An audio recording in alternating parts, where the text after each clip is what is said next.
Syederalun lahan sekitar 1 hektar di Desa Blangporoh, Kecamatan Muara II, Loksmawe pada Senin 6 Januari 2025 sekitar pukul 16.30 waktu Indonesia bagian Barat terbakar.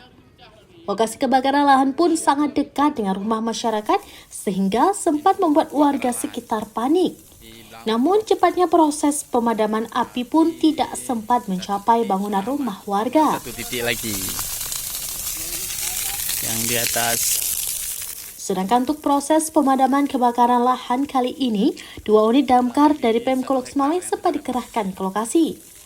Di samping itu juga saat proses pemadaman melibatkan TNI Polri, relawan ERPA, Red Karapi, dan masyarakat.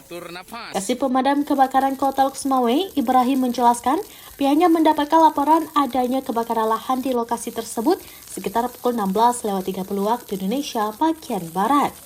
Setelah mendapatkan laporan, 2 damkar Pemko Loksmawe langsung dikerahkan ke lokasi. Saat sampai di lokasi, petugas pun melihat api sudah sangat dekat dengan rumah warga. Api berjarak sekitar 10 meter lagi dari rumah warga. Masyarakat sekitar pun sempat panik. Selanjutnya, petugas pun terlebih dahulu memadamkan api yang mendekati rumah warga. Untuk proses pemadaman secara keseluruhan berlangsung sekitar 1 jam. Ditambahkan Ibrahim, kondisi cuaca di kota Loksmawe dalam 2 hari terakhir mulai terik, terutama dari pagi hingga menjelang sore. Atur nafas. Karena itu, dia berharap masyarakat lebih hati-hati, jangan pernah membakar lahan. Info kebakaran lahan di Blangporoh.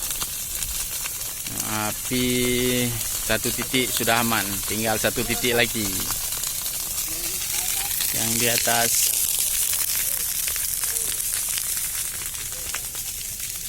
Kurang lebih 1 hektar yang sudah habis. Tinggal 1 titik lagi. Dari Loksmawe, Saiful Bahri, Serambines.com. Download Tribun X sekarang. Menghadirkan lokal menjadi Indonesia.